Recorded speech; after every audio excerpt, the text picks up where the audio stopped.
Welcome back to Making Lemonade.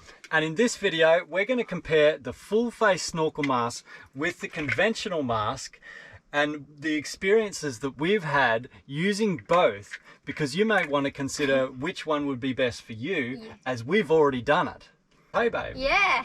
The first thing we noticed with the full face mask, you've got better visibility and a bigger range to look around yourself, which is good. But this is glass, and it's much less easier to scratch because this is plastic. It may scratch a lot easier as well.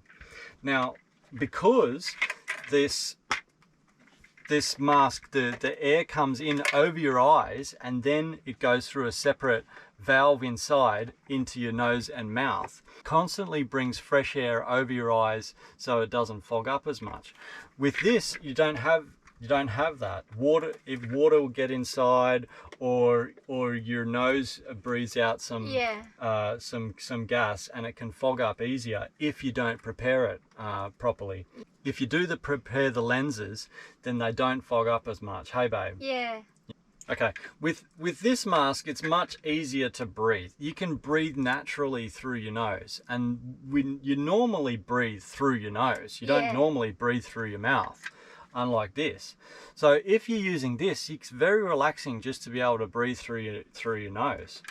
But with this, you can't. You have to breathe through your mouth, and that can be a little bit uncomfortable. You also have to constantly bite this, which can get a little bit uncomfortable on your jaw if you're doing it for a long period of time. But that's something we've noticed, and not a problem you have with this. You don't have to constantly bite down. You can just very relaxing. Yeah. Right. So that's one of the benefits definitely with this one is you don't have that problem. Okay. The other thing is that this has a separate snorkel. This is totally separate and disconnects, and is a totally separate part.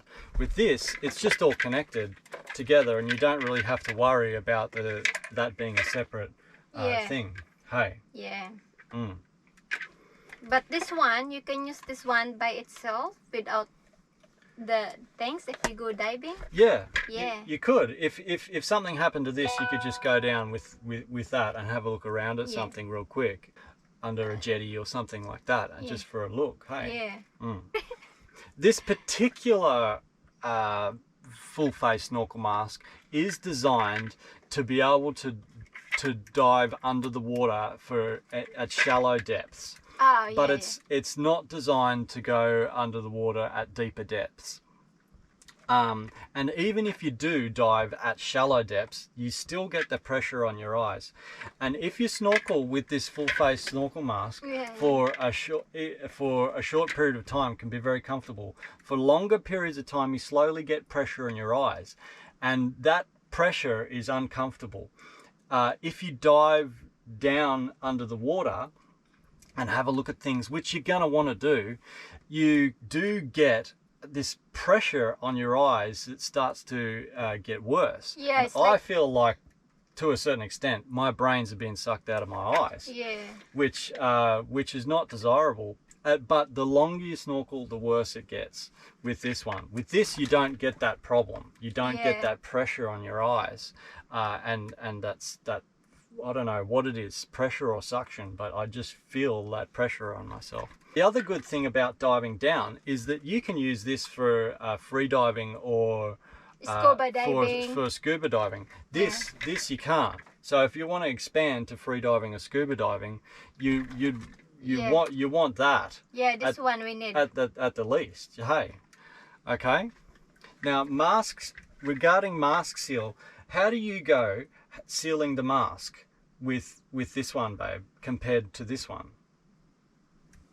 Yes, you need to seal this one. It's really hard to seal.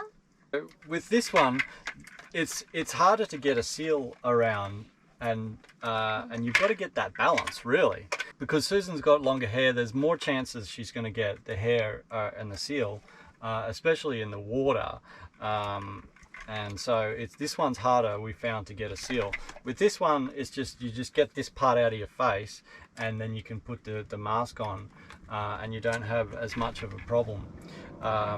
This one, it's harder to get that balance too, because you want it's because it's harder to seal, you want it to seal, you end up tightening it more than you should, and then you get more pressure, which you don't want. Yeah, it's very pressuring when you pause, and then sometimes it's really hard to... Because it's got a button, quick release button, it's hard enough even just for me like this, to press like this. I've found that it's hard for us to press this button and get it on and off. And if you're out there and you want to take that off, then it's hard for us to get it off. With Susan, it's even harder because she's got nails that she has to press that button with as well. So I found with this button, for the strap to come on and off, that is definitely harder for us to get that on and off. With this strap, it's definitely easier to adjust when you know what you're doing, but when you don't know what you're doing, it's so easy to break, and then it's hard to find and source where these things are, and you're not going to be snorkeling between now and then until you fix that little clip up. Yeah. You've got to get that balance between sealing the mask and not putting it on too tight. If you put it on too tight, you get more of that pressure. If you don't put it on tight enough, you get the water coming in. And then you get out there and you get water in your mask. It's a bit of a pain. Now, the other thing is points of failure. With these types of masks, there's really only a couple of things that can fail. Maybe strap clips, and there is, for these snorkels, there's a bit of a, there's a little valve at the bottom there to help you keep it nice and dry. Okay, those are probably the only 2 points of failure on this, and you're going to know about that pretty quickly. With these, there are lots of points of failure. There's a little a seal on here, which is probably the least likely thing to fail because it's not a moving part. Yeah. There is valves at the bottom here, like at the bottom here. There's a little valve here, and inside there is two which separate your eyes from your mouth and nose. Yeah. And at the top here, there's also floats to prevent the water from coming into your mask when you dive down.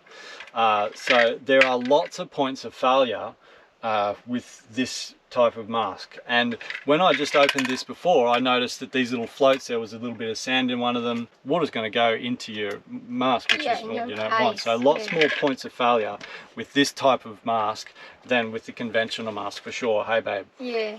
Now, with this type of mask, it's harder to talk through because your mouth is covered up. With this one, all you have to do is you just take your snorkel out of your mouth. You can say, hey, let's go over there. There's a good bommy. Or there, look, check it out. There's a turtle. And you can talk and communicate straight away. With this one, it's a little bit harder to communicate. And that's what I've noticed with this comparison. Hey, babe. Yeah, me too. All right. Now the other thing is storage. This does pack down a little bit so that it takes up less space than it would be if it was fully deployed. But this packs down much smaller even than the other one stowed away. Yeah. And so we find that this uses up a lot less space for us, and that's important for us, especially in this van, because we have a home that we live in and we've got to stash this somewhere, and we need space requirements for us. Hey, babe. Yeah.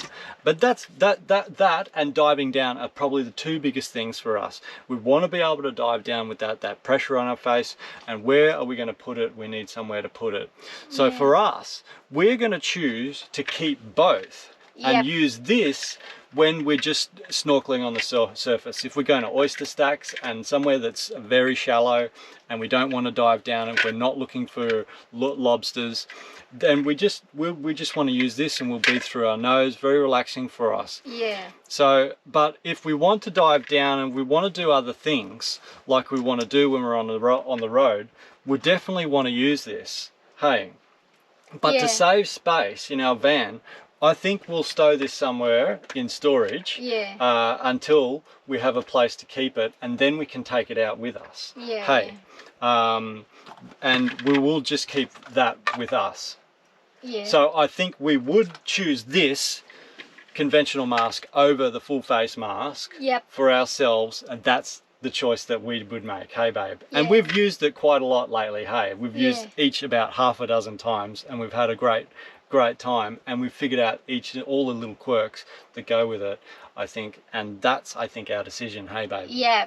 So let us know what your choice would be for these masks, and what you would choose, whether you choose a full face mask or the conventional mask, and what you like about each one in the comments.